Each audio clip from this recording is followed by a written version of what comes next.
हे देवी, कार्तिक माध्यम के 18वें अध्याय का पठन शुरू कर रहा हूँ। देवर्षि नारद जी ने कहा, अब रौद्र रूप महाप्रभु शंकर अपने वीर गणों के साथ नंदी पर चढ़ हंसते हुए युद्ध भूमि में आए। तब उनको आया देखकर उनके पराजित गण फिर लौट आए और सिंहनाद करते हुए आयुधों से दैत्यों पर प्रहार करने लगे। भीषण रूपधारी रुद्र को देख दैत्य भागने लगे। तब युद्ध में अपने दैत्यों को पराहन्मुख होते देखकर जलंधर हजारों बाण छोड़ता हुआ भगवान शंकर की ओर दौड़ा। उसके शुंभ निशुंभ आदि वीर भी क्रोध से अपने होठों को काटते हुए भगवान शंकर की ओर दौड़े। इतने में भगवान शंकर ने जलंधर के सब बाण जालों को काटकर अपने गणों को निर्भय करके अपने अन्य बाणों की आंधी से दैत्यों को पीड़ित कर दिया। खड़गोरमा नामक दैत्य को अपने फरसे से मार डाला। बलाहक का भी सिर काट दिया। घसमर भी मारा गया और शिवगण चिशिका ने प्रचंड नामक दैत्य का सिर काट डाला।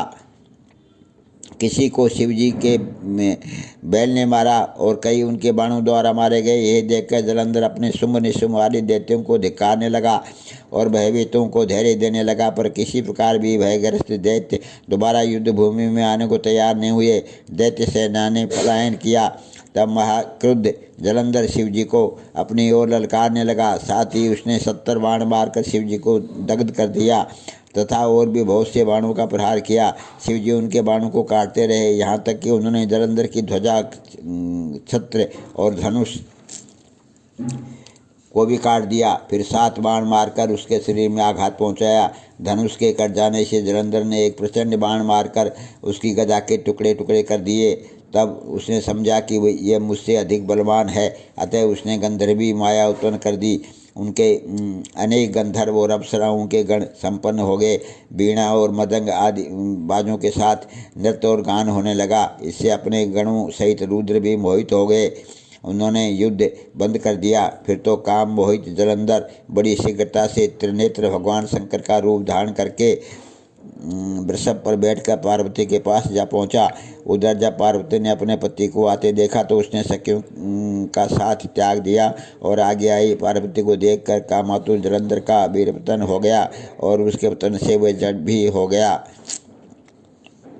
हो गया। गौरी ने उसे दानव समझा। वह अंतर्ध्यान होकर उत्तर की ओर मानस पर चली गई।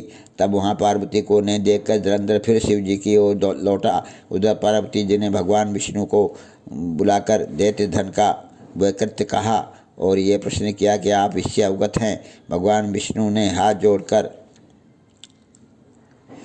जोड़कर और सिर नवाकर उत्तर दिया, आपकी कृपा से मुझे सब कुछ ज्ञात है। हे माता, जो आज्ञा हो पालन करूं। जगत माता ने विष्णु जी से कहा, उस दैत्य ने जो मार्ग खोला है उसका अनुसरण उचित है। मैं तुम्हें आज्ञा देती हूं कि तुम जाकर उसकी स्त्री का पतिव्रत भ्रष्ट करो, वह दैत्य तभी मरेगा।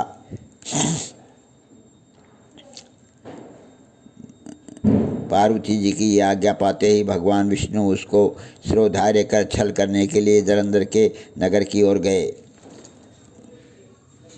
बोलो कार्तिक माध्यम के 88वां अध्याय की जय। हे देवी, मैंने कार्तिक माध्यम के 18वें अध्याय का पठन किया है, इसको ग्रहण करना।